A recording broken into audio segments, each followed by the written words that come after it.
ॐ सहना भवतु सहनौ भुनक्तु सह वीर्यं करवावहै तेजस्विनावधीतमस्तु मा विद्विषावहै ॐ शान्ति शान्ति. In the earlier session, one of the interesting discussion we had or thought we had, which was that wherever whoever we are best placed for our evolution. It's an important point to note that we don't have to change the environment or people around us to be spiritual. It is an internal exercise or internal change which we need to work on, and it is not external, which people believe. In other words, even if we go to a temple or a church or a mosque or any place of worship, doesn't make us spiritual. Mere physical presence doesn't change our inner personality. Yes, there is a concept of satsang. Yes, there's a concept of there is a positive energy which we feel in a place of worship, but that doesn't necessarily change our inner personality, which requires a conscious effort from our side. The problem is that it doesn't happen naturally. So we need to understand, we need to categorize or define growth in our personality. And as we have discussed earlier as well, spirituality is about a mindset of having a difference in my personality, changing, becoming a better human being. So I don't have to compete with anybody else, but I'm competing with my personality. So growth is defined by how much control do I have in my personality.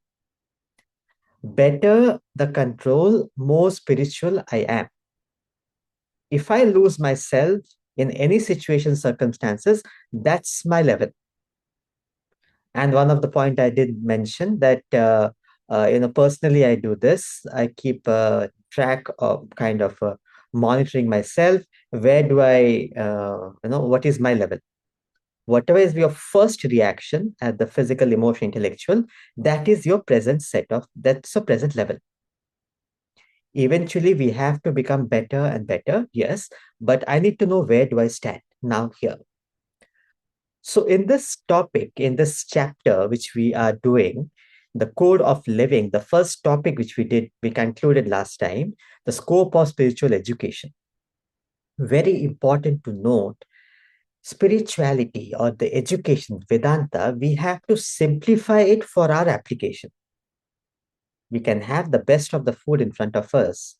It doesn't give us any energy, any help. It doesn't work, it doesn't help us unless and until I consume it, break it down, and then it becomes part of my body and gives me strength and stamina. Mere good food is not going to change or give me energy or make me better. Similarly, we may have the best of the knowledge. In fact, this is the only knowledge available to humanity which is talking about the ultimate reality. Today, we'll be taking up one of the topic, the three temperaments, which is a unique contribution of Vedanta, which is very useful. The execution has failed in the society, but this is very useful for at the individual level. As a community level, it is difficult to understand and execute. We will discuss about the caste system in the topic in the chapter, we'll be covering it. But when it comes down to our own personality, it is important to understand what sort of a person I am and where do I work on. In fact, there is a chapter in the end of this topic or the end of this section. There's a personality chart where again the same temperament is being categorized in different sections for our application, understanding of our personality. Where do we stand? But that apart, right now, the last topic we did was the scope of spiritual education. The last thought which we had in that, which The knowledge of Vedanta takes you to the ultimate destination. You may wonder, how is it possible? There's so much happening in my personality. How can I even reach the ultimate? Which means there's nothing different between Lord Krishna or Mahavir or Buddha or Christ or any one of us. They have reached the destination. We are on the path. We all are seeking. Now, Vedanta is only giving a direction for what we are seeking. Everybody, even without the knowledge of higher values, they also are seeking, which we discussed in the last class, if you remember, that everybody is looking for that happiness. And it's not that you stop somewhere. Okay, I got wealth, I got name, I got fame. I'm happy, I'm okay, I'm content. It's not that.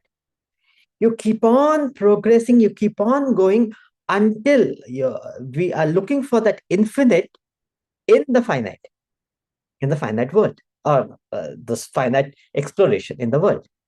And that's why we keep on exploring throughout our life in different ways, by changing family, by changing relationship, by changing countries, by changing different aspects we change. Only thing we miss out is changing ourselves. So what Vedanta is saying is, there's a quotation, it is difficult to find happiness within ourselves. If you remember, author Schopenhauer says, it is difficult to find happiness within ourselves, but it is impossible to find it anywhere else. So throughout our life, we are exploring it anywhere else. It doesn't happen because you will never rest content. You will never compromise with a finite happiness. You don't want it. You have it. You know that it's not everything. It can be you get into relationship. You believe that is the best thing. That's the ultimate thing. You were planning. You did so much work, so much effort gone everywhere around. Everyone is so excited. You believe that is going to give you happiness. You got in a relationship. Did that enjoyment, excitement retained? No. After a point, it fades away. Then you started believing that is the child which will give the enjoyment, happiness. You got a child. So much investment of thought, energy, effort, everything happening, so much of excitement. You got a child. Does that child give you joy, happiness? Yes. Does it sustain? No. Then suddenly the child's education comes in. The best education I need. I need to figure out where the child should go and all the exploration. And then the child is gone into the best of the school, which you believe is the best. Is that all? Is that giving you happiness? Yes, it was exciting. I started talking about it to everyone, but there's a shelf life. Then the child has to perform. It keeps on moving. So what Vedanta is saying is there's nothing wrong with anything in the world. They're only saying, don't do it because with the belief that it's going to give me happiness. No, that is not the factor. It has to be done. Do it, move on.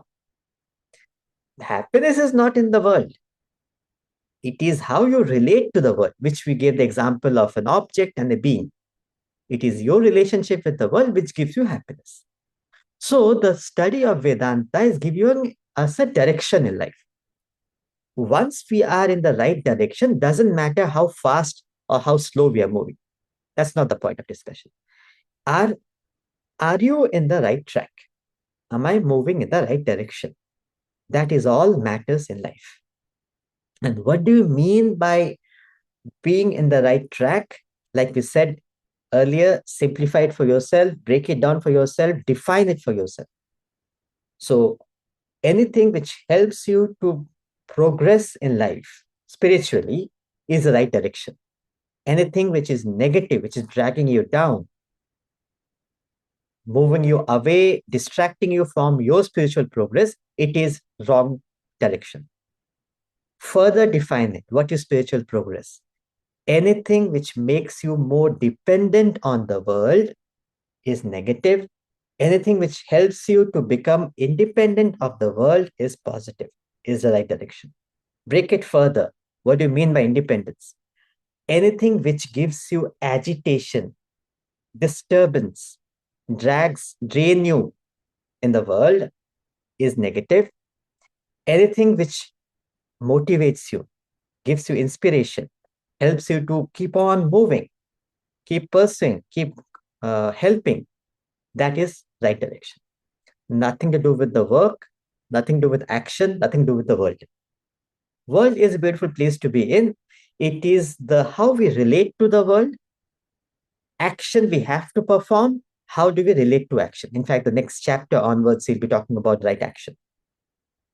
So this topic is talking about the right way of conducting ourselves. Today's first topic is the elements of right living. So having understood, okay, I need to progress in life. I need to have that progressive mindset in life. How do you define that progressive mindset at the level of the physical body, mind, and the intellect is the topic for the day. Elements of right living. Knowledge of Vedanta infuses the elements of right living in your physical, mental, intellectual personalities. Your actions develop a spirit of service, your emotions become chastened with love and other positive emotion, your thinking is rendered clear and divine. So, what he's saying is, at the level of the physical body, how do I conduct myself? What do I do? So, end of the day, what is there in with me is my personality. How to dedicate this personality to become better, to grow? That's a discussion. Now, what is that a body can do? A physical body can perform action. So, how do I improve the action to become better? That comes down to the intention behind the action. So, action should be based on service and sacrifice, thinking in terms of others. What can I do? How can I add value to others? That attitude in life, you may do it, may not do it, doesn't matter.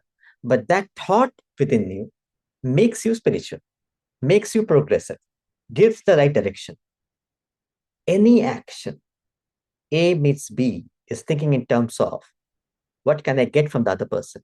How can I benefit? What is my profit? What is my in this equation? Instead, if we can think of how can I give? How can I help? What can I do? The world doesn't need us. World can sustain without us. But being part of the system, we have an obligation to give back. And remember, we discussed earlier, it is not a favor we are doing to anybody. Nobody needs our favor. The world can sustain, survive, function without us. It is our obligation, understanding how much we are receiving every moment of our life. Every aspect of nature is supporting for our sustenance. It can be the oxygen supply, the weather, everything externally, internally. We're talking about the blood circulation is going on, the heartbeat is going on, the temperature is maintained inside, outside, 99.2. If it goes to 100, there's a problem. Who is maintaining it? How is it being maintained? So that we are receiving every moment of our life, recognizing that is devotion, bhakti. Here we are talking about once you recognize, you want to give back. That's sacrifice, that's service, that's giving, the spirit of giving, not taking. So action develop the spirit of service and sacrifice. Life principle is to give, not to take. Serve the world with gratitude, with nature's benevolence. Your primary duty is to remain self-poised, peaceful, and cheerful, radiating joy to others. Be content to serve, says Christ. You know, only when we realize that how much we have, we are available to give. If we always keep complaining and criticizing, And comparing with others, what we don't have, there is no scope of giving. In other words, we want from others. When we recognize how much I have every moment I'm receiving, automatically the thought comes, what can I do? So, to even having the thought, it is important to recognize where do I stand. So, service at the physical level, one of the we are talking about the elements of right living. So, how do we conduct ourselves in the world? The first aspect is having that sacrificial, beneficial way of conducting ourselves wherever we are. We will not lose anything. You get what you deserve. So it's not that when you become sacrificial, everybody takes from me, I have nothing to, how can I live? How can I sustain myself? It doesn't work like that. More you give, more you get. And the law is you get exponential more. It's not you give the 10 rupee to others and then you get back 10 rupee. It's not that. When you give with that deep intention, a thought, a genuine concern to a right person, you get back phenomenally. It's you don't calculate that, but it comes back. One of the examples Samji gives is of a tram example. You can remember as a tram example. He mentions that he and his brother used to travel to the school through tram. And in Chennai, they have this. It happened to be the both of them. So somebody will come. The worker will come to drop them to the tram station, and in front of the house there's a tram going, and it drops them to the school. So that was a everyday activity they used to have as a kid. Now, so one day they saw their friend, classmate, walking along the tram line. And they were so excited to see him and said, "Hey, come in. Why are you walking? Get in, get in." And tram, is so slow, it moves. And you can stop it anywhere. So they said, "Come, come, come. We'll stop it. We'll go together." And the guy said, "No, no, no, you carry on. It's okay. I'll walk. I'll come." So anyway, this boy didn't come, and both of these boys, Somji and his brother, they went to the school, and then they asked the boy that, "Hey, why didn't you come? We could have come together. We could have fun in the tram on the way." He said, "No, I don't have money."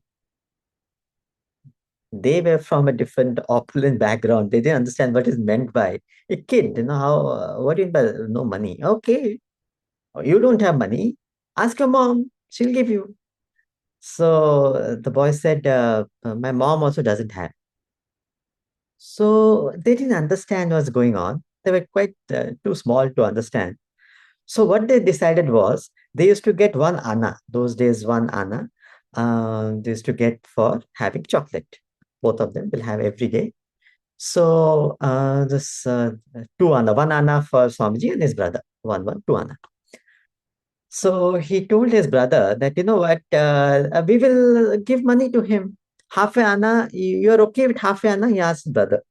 For chocolate, okay, I'll have chocolate. I just want to have chocolate. That's all that matters. Okay. Half a anna, half a anna. So we will give and you can come. So they started paying for the tram travel for this boy. And that's how they lived. Of course, they would have asked mom, they would have given more money, but they just didn't know how to go about it. So it continued for some time. Swamiji compares that to, we're talking about a thought of giving. What is half an anna? It's like nothing. What is one anna? He said, in my life, in my entire life, I never had problem with transportation. We're talking about one anna versus entire life. Even when he came to Bombay, it was a different environment in ashram. The first thing, they got a car, and Swamiji was the person who used to drive Swami Chinmananji around. And the rest of the story is, he says that, wherever I go, There's somebody to take care of me. I never had problem with transportation. So we don't recognize or realize how does it work. So it's just for us to try out. We start believing that, service means I am doing for others. Will the other person also do for me? That's not service. Service is completely selfless. I genuinely do not want anything in return. That defines service. You may do it, but that is not service for all purpose. It will be a good action for sure. You don't want more from the other person. That's okay. But the quality, what defines service is the attitude, the intention is to genuinely be of help for others. How can I make a difference? What can I do? And it's very simple. Wherever we are, whoever we are, it can be applied. Even if you're just, in the queue. In India, we have a huge population. Wherever we go, there is a queue. Let the other person go. If there's a traffic, let the other person drive down. It's okay. You don't lose anything.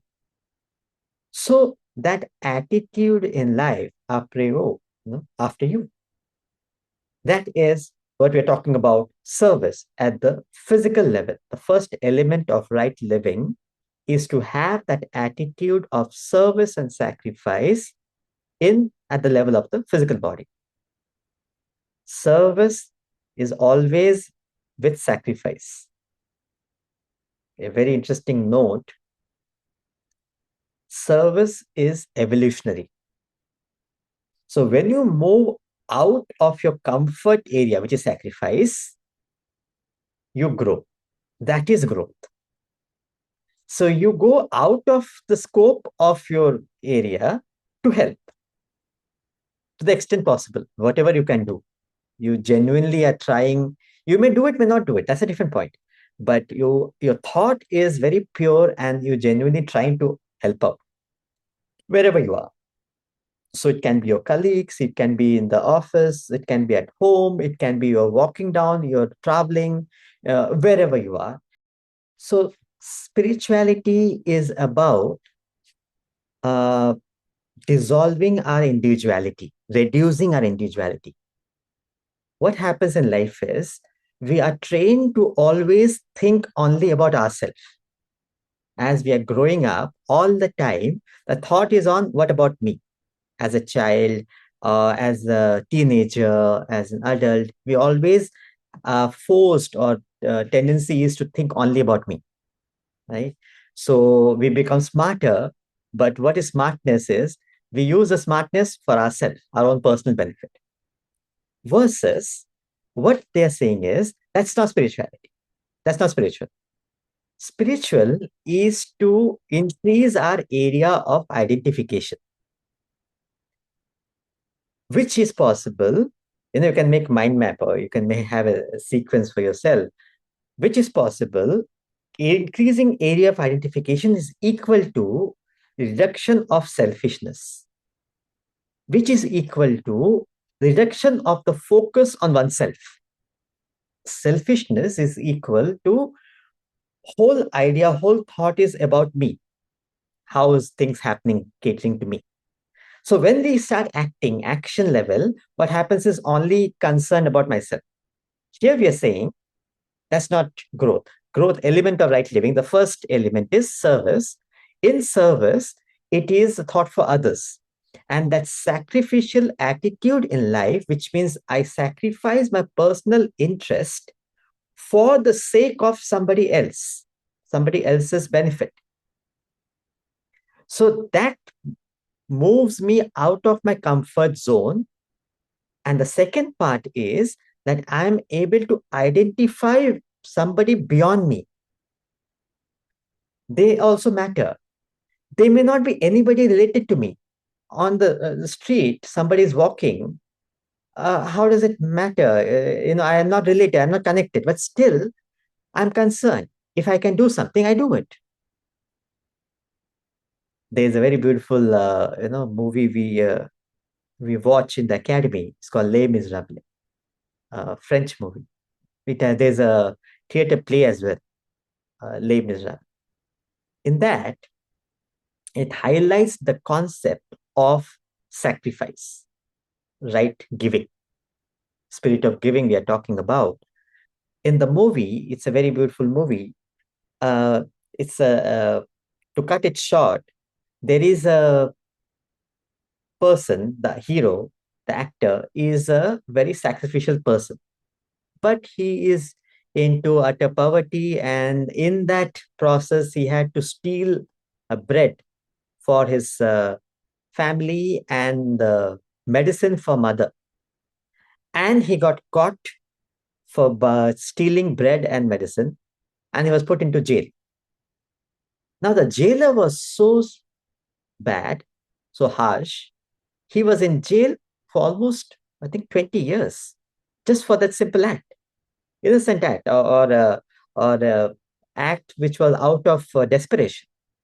He didn't mean it was not a negative action. He was not hurting anyone, but he just didn't have any choice. He had to steal. So, for that action, he has to be in the prison, and he was being tortured by the prisoner, by the head. And he went through that. He somehow figured out a way to come out of the prison, run away from the prison. And when he was running away in the village, he saw a door being open. And that was in the middle of in the just evening. And he saw the door open, and that was the priest's house. And the story goes the priest is the most beneficial person in the entire village. And everybody is open, welcome to have meal or help themselves at home. So this priest was in the dining table waiting for the meal, and this guy comes like a shabby. He's in the prisoner's clothes and all that, and he comes, he looks on onto this guy, the priest, and the priest looks at him, and he just tells him, "Please sit down, you know, have dinner with me." Didn't even ask who are you, where are you from, why you're here, nothing. He just said he knew that the person is in need. He said, "Please have food with me." So, and he told the maid, "Put dinner for two, no discussions." So the maid brought, she was also scared to see what's going on. So the tradition in the house was that the guests were served in the silver plate. And the silver plates are kept in the guest room. So anyway, it was served in a silver plate, and they both were having meal. No discussion, no talking, no conversation. Quietly, they both were having food. And by the end of the meal, this priest said, "You can rest here. You seem to be very tired. You can rest the guest room. And then in the morning, wherever you wish to go, you may leave." He didn't say anything. He acknowledged. And the priest told the maid that please make bed for him. So the bed was made. The priest did all the cleaning. The maid did all the cleaning and kept the silver plate in the guest room. This guy saw it. He came back. He came from prison. So he saw in the middle of the night, he took the silver plate and ran away. So the police got hold of him. And of course, they knew the plate set, they recognized, and they figured out that this guy is running away with the plate set. And they brought him in the morning, the first thing in the morning. The police brought this guy to the priest. His name was John. That was his name. So anyway, he was brought to the priest. The police said, "Sir, apology, didn't want to disturb you." And this guy was studying. Priest was studying in the morning, and he just got up. Somebody came in the door, knocking. Yes, sir, apology, didn't want to disturb you in the night. We found this guy running away with the plate set. So we brought him. You can decide however you wish to punish him. So the priest looked at the policeman very surprisingly and said, "Why did you do this to him?" So the police was surprised. Even this guy was surprised. Oh, what is he saying? So the priest said, he's my guest. The plate said, was a gift. I gave him the gift. So police felt so bad because this guy didn't say anything. He didn't say that it was a gift because it was not a gift.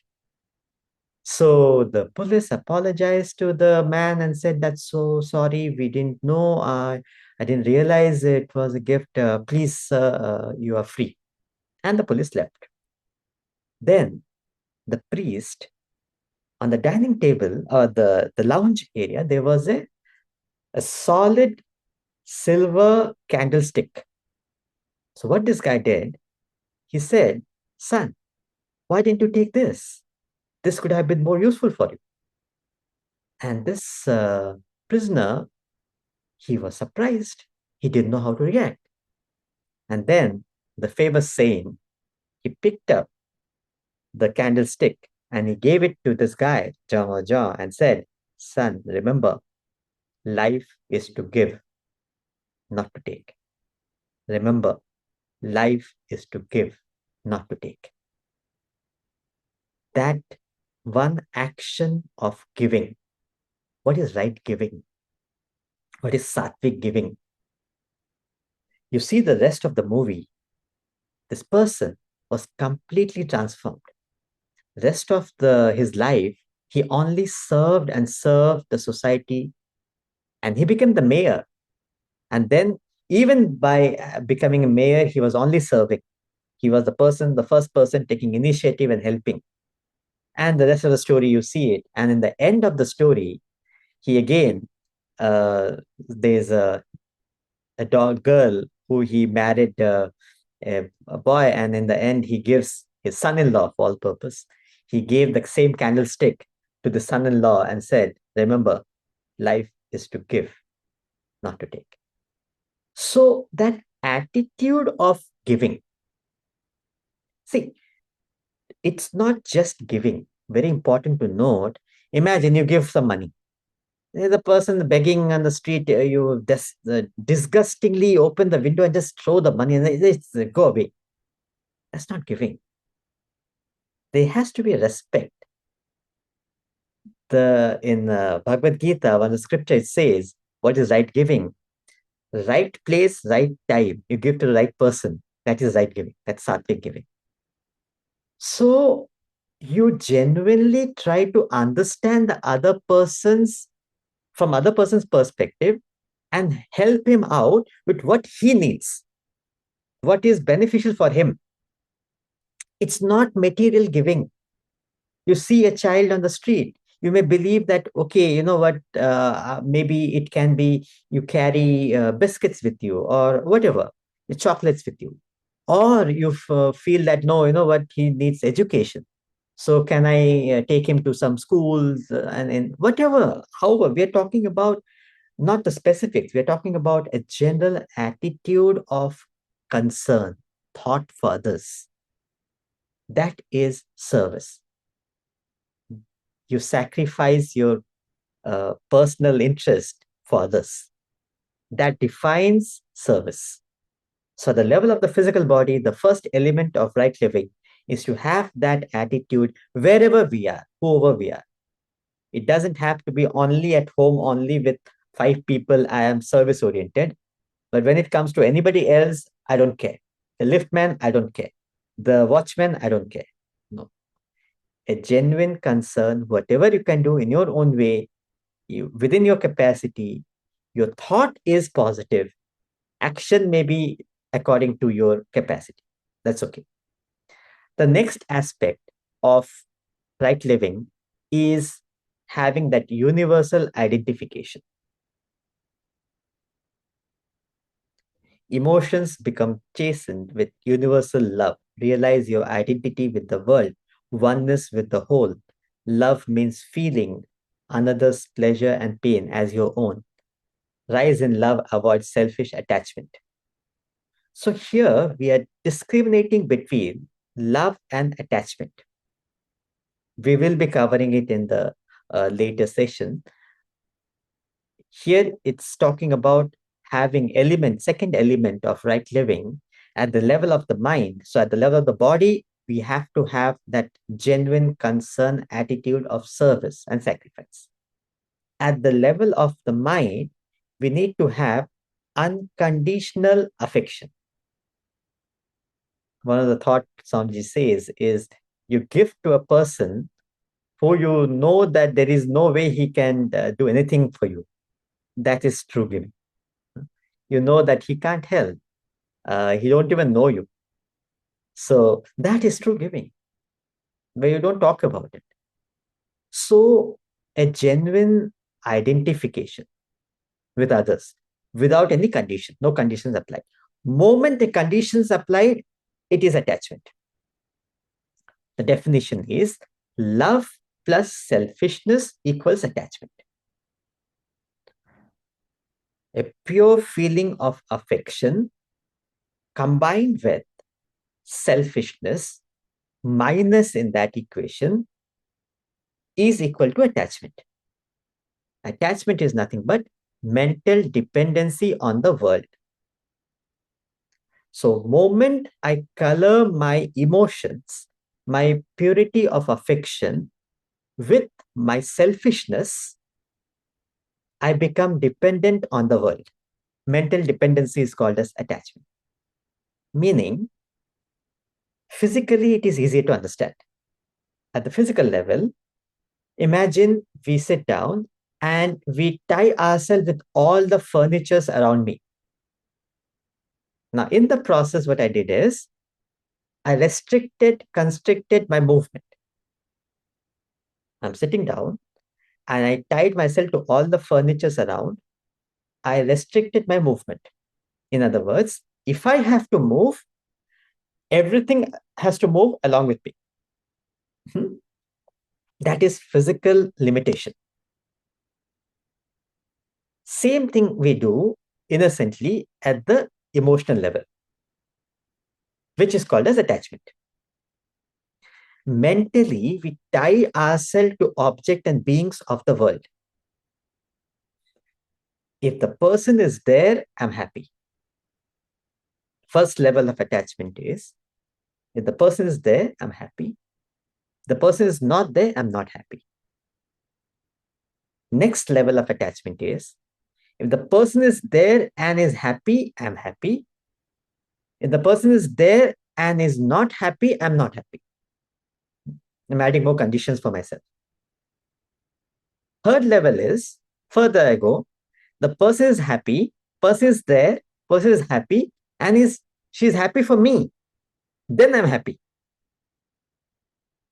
Person is there, she's happy, but she's happy for somebody else. I'm not happy.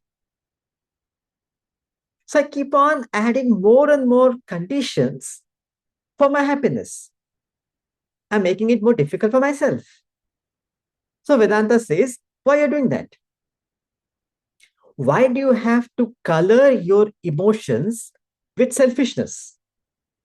Why can't we keep it to the purity of the emotion? They're saying, home should be the center, not the boundary of your affection. Home should be the center, we did it earlier, I think, not the boundary of your affection. Meaning, as we grow up, we identify with our parents, we identify with our siblings, with cousins. That is purity of affection. What do we want from them? Nothing. That's a pure feeling of affection, love. That should not be constrained only to those 4, 5, 10 people. Home should be the center. You understand this is purity of affection, but not the home should be the center, not the boundary of affection. Lord Buddha was walking, and while he was going, he saw a donkey being beaten by a rope, a stick. So he didn't say anything, and he kept moving. And later on, in the night, in the evening, his devotees were, massaging him, putting oil, and then they noticed that there's stripes in his back. And then they ask, Sir, how is it that you have the stripes? As if somebody has beaten you. He said that the guy was beating the donkey. I genuinely felt so bad. I couldn't do anything in that situation. But see, whatever, it's a story. A pure affection identification is so complete. So the guy beating the donkey was as if he was beating Lord Buddha. So a pure feeling has no conditions. Moment conditions come, it's no more love. It's exchange. I give you love, you give me something else out of it in return. So I talk good about you, you give me something out of it. That's not purity of affection. So that's what he's saying. So this is an interesting quotation for service. He says, "He who eats without producing is verily a thief." Bhagavad Gita. The second element of right living is love. Love is realizing your identity with the world, your oneness with the whole. And then he gives the story of Rime of Ancient Mariner, the poem. You're realizing your identity with the world, your oneness with the whole. You know what it implies? There is nobody to compete with. Moment you identify with others, they're no more a competitor. They're part of family. They are part of you. Swami Ramatirtha, he puts it so beautifully. He says, what is identification? He says, it is like how you treat different part of your body, the toe or the hand, or different aspects of your body. How do you treat it? Let's say the toe hit with a furniture. Do you get angry? Are you hurt? You feel the pain, but you do whatever has to be done. There's a very interesting saying. We are very adaptive or accommodative for our own mistakes, and we are very critical about others' mistakes. We make the same mistakes. Furthermore, we are very accommodative. No, it was a situation was like that. That person was like that. That's why I did it.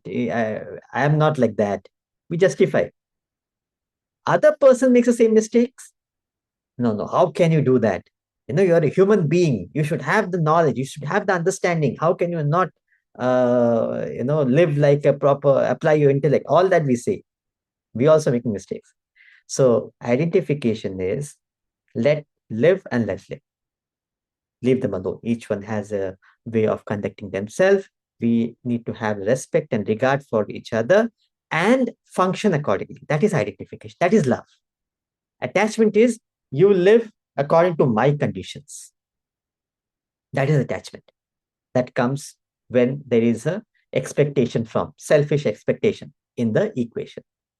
Moment that equation is purity of genuine concern to help, you automatically leave the person.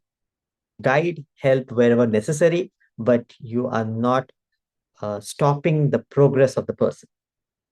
So, the Rime of Ancient Mariner poem narrates the experience of a mariner at sea. The mariner started his voyage with his heart full of love. He described the beauty of the creatures appearing in the sea. Everything turned out favorable. The ship sailed out on merrily. Then came a change in the mariner's attitude. He lost love for his fellow creature, even developed bitterness, contempt for them. One day, as the ship was sailing along the shore, an albatross flew into it, the mariner drew his crossbow and shot it. Thereafter, he suffered a series of calamities at the sea and was tortured with mental agony. Then came a change again in the mariner's attitude. Once again, he appreciated nature and her beautiful creatures. Love seeped into his parched bosom. His heart embraced his fellow creatures. He regained his harmony with nature, was happy again. Everything thereafter turned favorable. He returned to the peace and happiness of land. So the message is, he prayed well who loved well. Both man and bird and beast. He prayed best who loved best, all things both great and small. It's a simple poem which says, when he was in the sea, he identified, he connected with nature, he was happy. When he disconnected, he started hurting nature, he was in agony.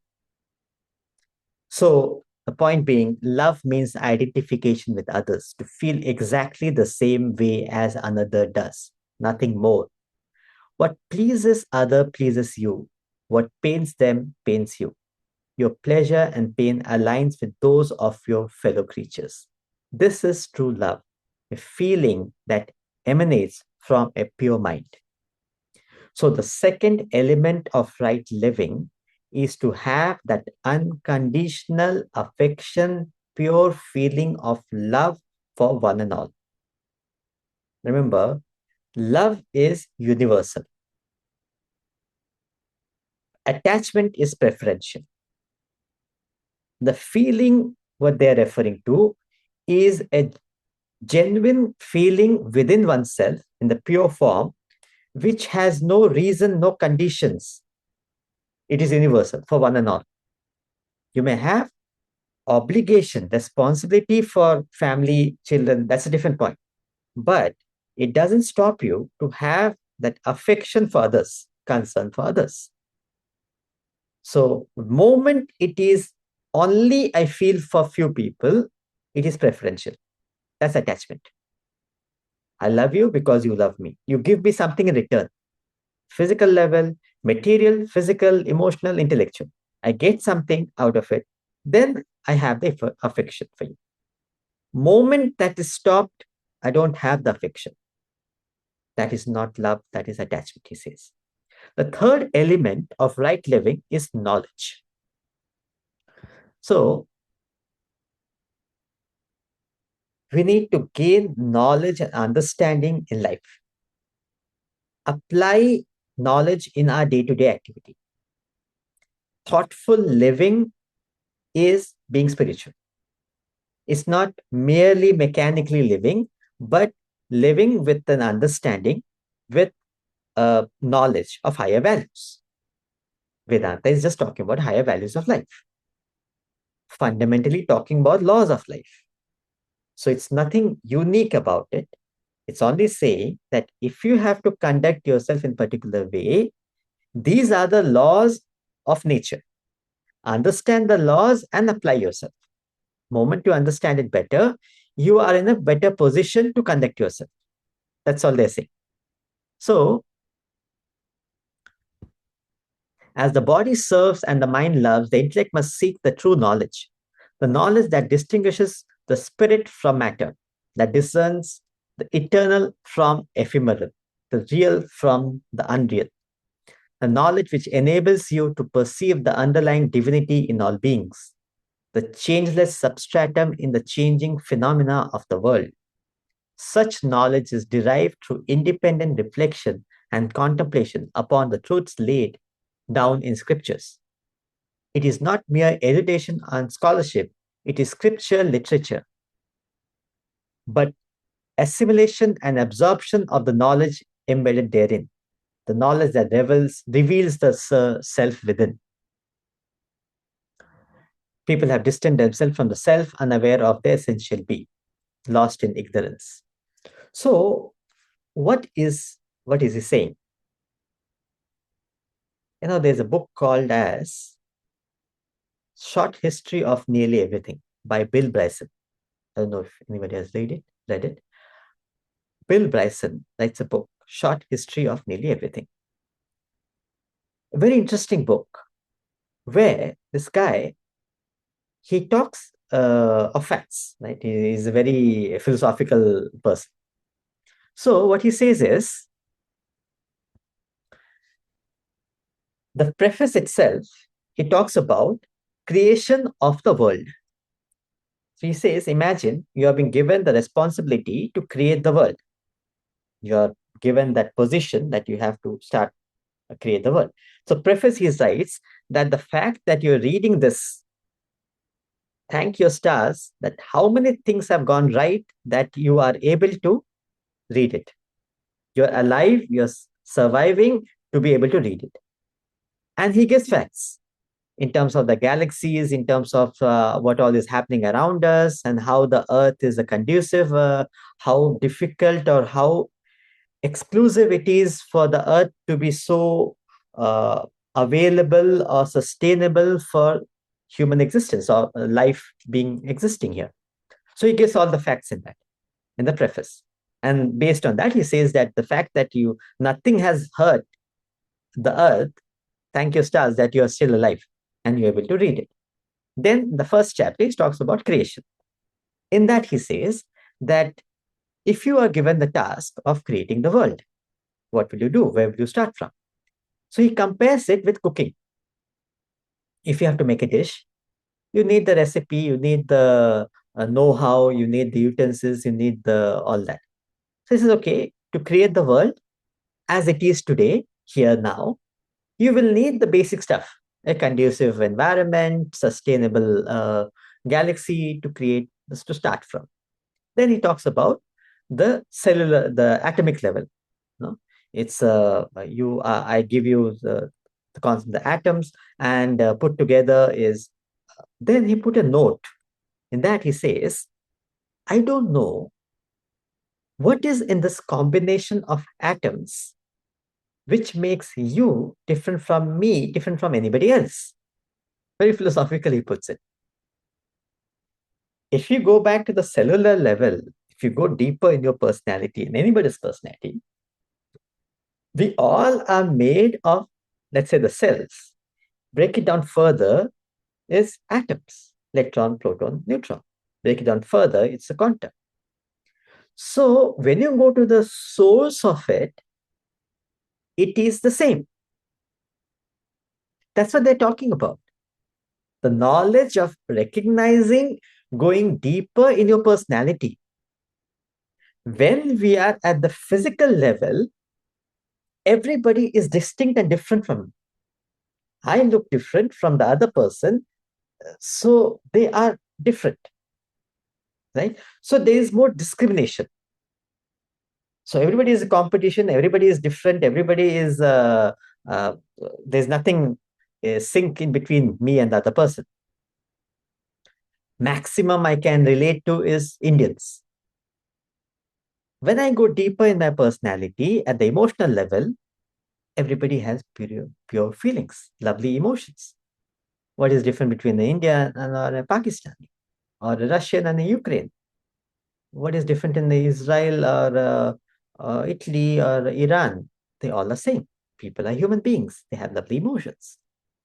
Leave aside the coloring, brainwashing, but we are talking about as a human. They are just pure feelings. They have such lovely emotions. Go deeper at the intellectual level, you identify further. Your level of identification increases. They all have different ideologies, but they are still one. Deeper you go, you find there is a larger set of people you identify with, humanity, or the or entire being, living beings. That's what he means by knowledge. The third element of right living is having the right knowledge. Adi Shankaracharya ji in the Bhaja Govindam text, he puts it, what is wisdom? What is knowledge? He says, Nitya, Anitya, Viveka, Vichara. He explains, what is true wisdom? He doesn't say you have to read the scripture, you have to read the books, you have to be of this religion. Nothing he says. He only says, one who has the knowledge, understanding of Nitya means permanent.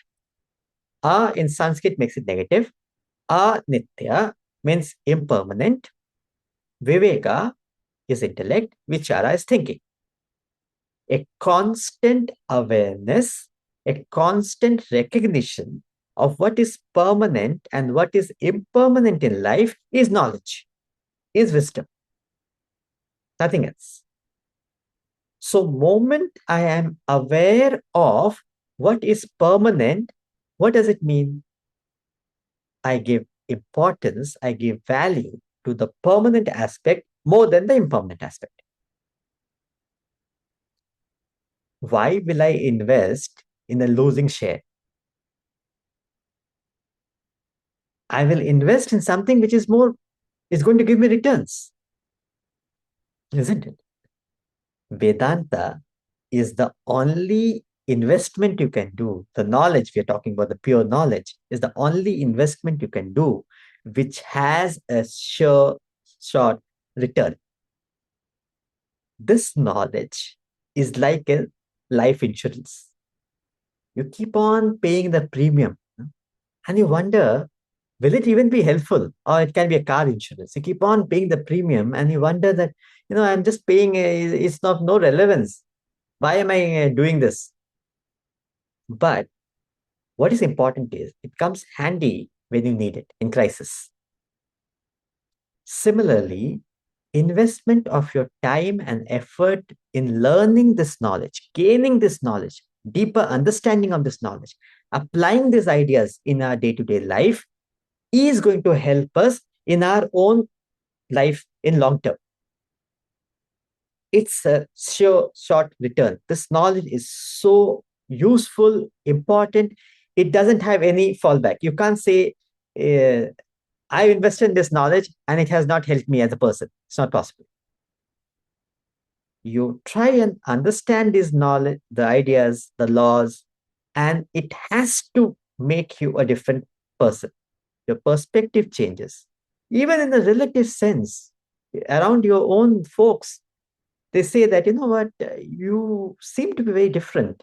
The same thing would have happened, you would have reacted differently. You may not notice. In fact, that is growth. Growth is something which you don't recognize, others recognize around you. That, okay, you were quite, better in handling it. That happens when you have a higher knowledge. That's what he's talking about. So, elements of right living, the first element is to have that attitude of service and sacrifice at the physical level. At the emotional level, to have a genuine, universal identification, unconditional affection for one and all.